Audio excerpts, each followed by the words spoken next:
Sup, dudes? These are going to be my quick picks for UFC Fight Night Magny versus Prates. I was about to not do this because I realized after I picked like a lot of fucking favorites. Okay.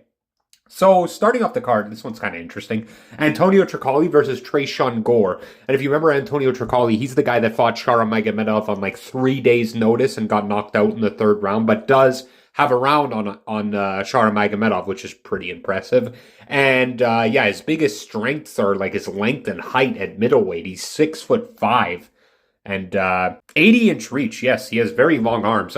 He's taking on the quite good Trayshawn Gore wrestler. He's landing about 3 takedowns per match.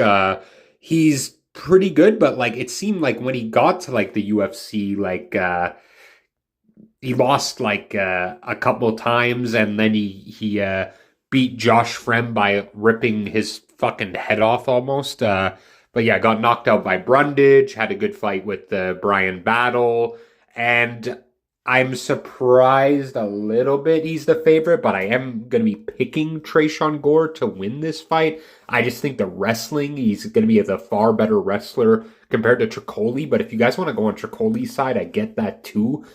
I'm very 50-50 on this fight. Yeah, Tricoli got popped for roids a long time ago. Yeah, that one's a pick your side, but I'm going with Trayshawn Gore. Also, he is dating Mackenzie Dern. Lucky guy. He's got everything. He's going to lose this fight. It's Cortavius Romeus versus Gaston Bolanos. I'm always kind of weary when it's like a Contender Series alumni, their first fight going into the UFC.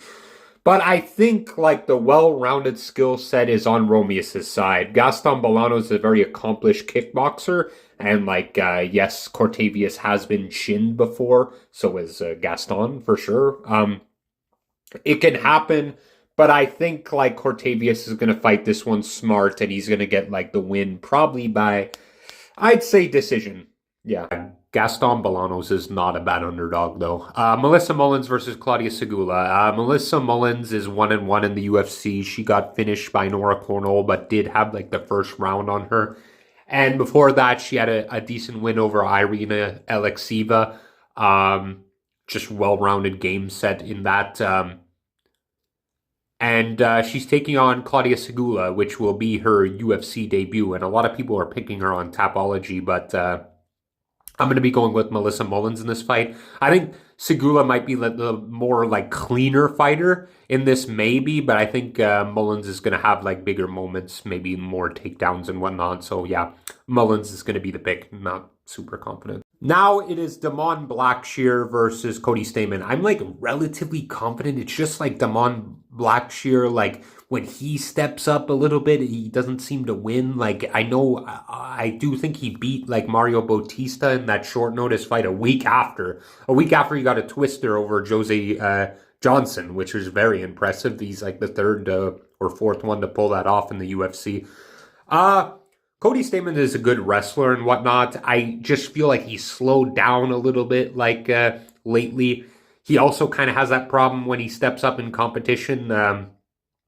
His last win is Juan Lacerda and Eddie Wineland, which Eddie Wineland was at the end of his career. He did finish him in round 1. Wasn't totally surprised. But Damon Blackshear, very good game on this guy. He hits fucking hard and he has good like jiu-jitsu submissions and whatnot. I'm going to be going with Damon. Yeah, 65% sure. Yeah. I think he's even live for a finish, Damon. I think I'll go with like round 2. I want to say inside the distance, but like let's see a twister, baby. Okay.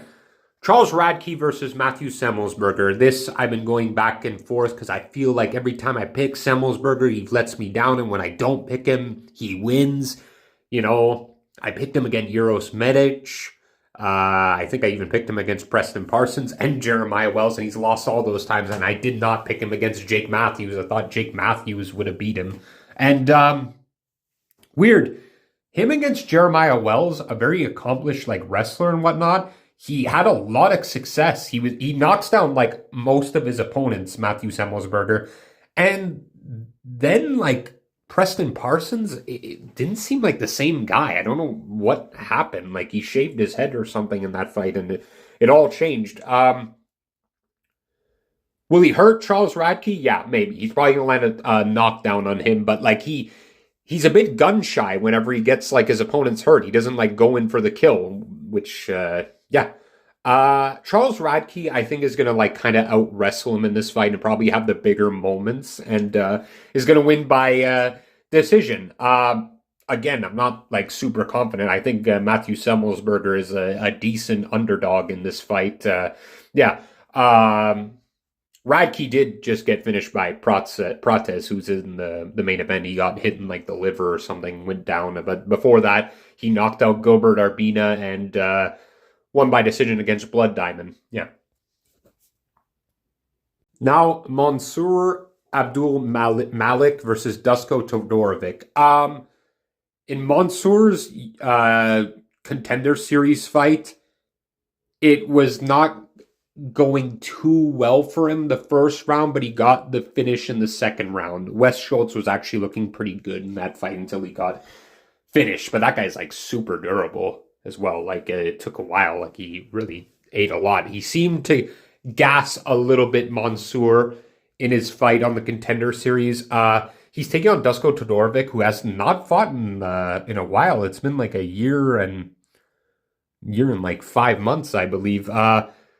Yeah, I don't think he's very durable, and I think Mansour like hits fucking hard, and yeah, he's gonna knock out Dusko Todorovic in probably the first or second round. Okay, next fight is Nicholas Dalby versus Alessio Zaleski. This fight I've been going back and forth on. I'm going to go with Dalby to get this done. They are both older gentlemen, but they're both quite spry. Like, I know they're not that old, but they both like have a lot of moments in their fights. And like, Dalby's definitely a hard guy to pick against because fucking he has some great wins as a tremendous underdog. And Zaleski too. He's still like, he's going to come forward pressure. He won't stop. Same with Dalby. Breathe in, breathe out. I think Dalby probably by decision, but fuck, this one could really go either way. This is like probably the most 50-50 fight on this card, but I just have the slight lean on Dalby. Luana Pinheiro versus Jillian Robertson. I'll just say it now. I think Jillian's going to fucking finish her round 2. Probably a submission, but I wouldn't be surprised like the TKO. I do not think Luana Pinheiro is very durable at all. She was kind of winning against Ribas till she got knocked out in the third. Looked good in that fight. Got submitted by Angela Hill, which is really not a good look at all. It seems like fucking robbed Michelle Watterson of a win. I really thought Michelle Watterson won that fight. Beat Sam Hughes, a tough opponent. Randa Marcos, illegal move. I don't think I saw that one. Anyway, yeah. So far in her UFC career, she is not fucking come close to what Jillian has done, having the most finishes in fucking flyweight division history, I believe. And yeah, her jiu-jitsu is top tier. Her striking, not so much. Luana is definitely the better striker, but she can be taken down. Jillian's going to take her down either ground and pound fucking or submission. Pretty fucking confident as well. This is not just because she's Canadian and I love her, but yeah. Okay, Gerald Meerschaert versus Reiner de Ritter, and I'm very familiar with Reiner de Ritter. I watched quite a few one championships. Remember, it's at the tail end of his career at one championship. He got finished by Anatoly Malakin twice. Lost both his belts to this man. You must fucking hate him, man. But he is a very accomplished grappler, very good chokes and whatnot.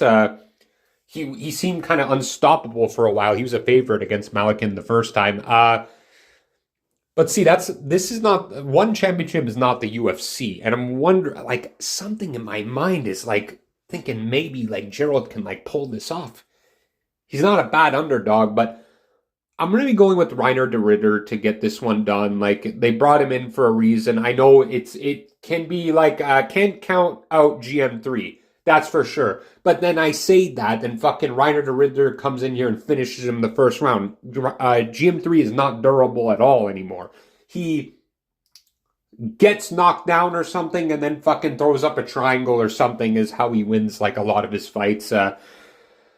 I'm wondering if like their grappling is both so good that like it's going to be standing, and if it does, I think Reiner, like, although he's not like necessarily a knockout artist, he could even finish him on the feet because like that chin's gone on GM3. But yeah, GM3's live. Reiner Ritter is definitely the pick, probably by submission, round 1 or 2. Now, Ricky Turcios versus Bernardo Sopai. Bernardo's debut in the UFC was on short notice against Vinicius Oliveira, and he got fucking flying kneed to shit. But he looked very good up until then when he fucking gassed out like crazy. But I'm thinking going into this fight, like, the gas tank is going to be better, maybe more properly trained. He didn't fight like a year prior to like getting finished by Vinicius Oliveira, and Ricky Turcios does not hit hard enough for me to worry about Sopai's chin. I don't even think he has a bad chin. He got hit with a fucking vicious like knee to his fucking chin while he was tired as well. It's a whole other story. Getting hit like while you're tired, it's just makes the knockout come easier. I don't think Turcios hits hard enough for that, and I think Breno Sopai is much stronger as well. His physicality is going to get him the win in this fight, probably by decision. But fuck, I don't know. Fucking Ricky Turcios has had quite a few wins in the UFC, but like Brady Hiestand, it's looking good right now. But that was a fucking close fight, and Kevin Natividad lost to Ayman Zahabi, and Raul Rosas finished him. He did have the first round on Raul Rosas. Yeah, I can't see him winning this fight unless Sopai's a complete bust. Okay, Carolina Kovacevic versus Denise Gomes. Denise Gomes just won her last fight against Eduarda Mora and showed that like Eduarda Mora was undefeated going into that fight, and she's super slow and like she likes to bully because Eduarda Mora is a big fucking strawweight. And you know what I think? Like, I'm going to say this now. Like, Eduarda Mora is fighting Veronica Hardy. I think it's going to go something like that because I know Veronica Hardy's like the tiny girl, but like she can't handle like the speed because she's so much slower. But anyway, I'm going to talk about this fight. Carolina Kovacevic was once a title challenger. Didn't get it, but yeah, she was. She's pretty good. Denise Gomes is like. She freezes up a bit in her fights, but I think just like the age also on her, she's 24 years old fighting a 39-year-old. Maybe that vet savvy comes through, but I'm going to be going with Denise Gomes to get this one done by decision. I think Carolina's a very tough girl, but yeah, Denise is just going to be too much. Hits fucking hard as well. Now, Cody Garbrandt versus Miles Johns, and no, I didn't have my YouTube channel long enough, but I've been picking Miles Johns for a long fucking time. I think he's a very good wrestler, and he's found his power. He hits fucking hard, man. And like, some people nowadays, you could just say, like, fucking put someone who hits hard against Garbrandt, bro, they're gonna fucking take his chin away, because his chin is not, like, held up that much. Like, I think he has been hit with, like, some really good shots. He gets hit a lot, Garbrandt, is the problem. And, I'm very, like, I'm not sure where to go with this one because, like, I see the scenario where, like, Miles Johns is definitely slower with his strikes, and, like, Cody Garbrandt's going to see it coming from, like, a mile away and be elusive. He's good at dodging and moving around and stuff. He does get hit still, but, yeah, I thought that maybe Garbrandt was live, like, well, he is live, of course. I thought maybe Garbrandt would get this done by Miles John, just too slow with the striking, but I think his wrestling, if he puts both together, the striking / wrestling, I think Miles John should get this done, but I am, of course, rooting for Cody Garbrandt. I might have like a little nostalgic unit or two on him. But yeah, Miles Johns is going to be the pick. It's kind of a sweaty pick, that's for sure. Like the odds are at what they're at for a reason.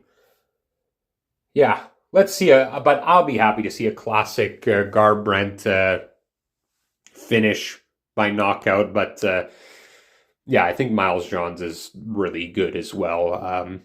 So yeah, Miles Johns is going to be the pick. Don't feel great about it. Now another vet, Neil Magny versus Carlos Prates. I've been fading Prates like his UFC fights. I picked him again. I picked against him Charles Radke, not Trevin Giles, and Jingling. I picked Jingling to win. Now I'm on the train. I see this guy's a fucking menace. Something like he smokes too. Like it's pretty crazy. Like how's his cardio going to go in if he goes into deep waters with Neil Magny? Then fucking I think like if it does happen if he gasses from that, like yeah, Neil Magny can take over and we could see some Mike Malott shit how he finished him. This is a 5-round fight going in. But I don't think it's going to go that long. I think like Carlos Prates should knock out Neil Magny into this fight. He's definitely Neil Magny has like been around for a long time and like he's definitely got the better skills. Prates just hits fucking hard, and I think that's how it's going to go. This is the Magny test.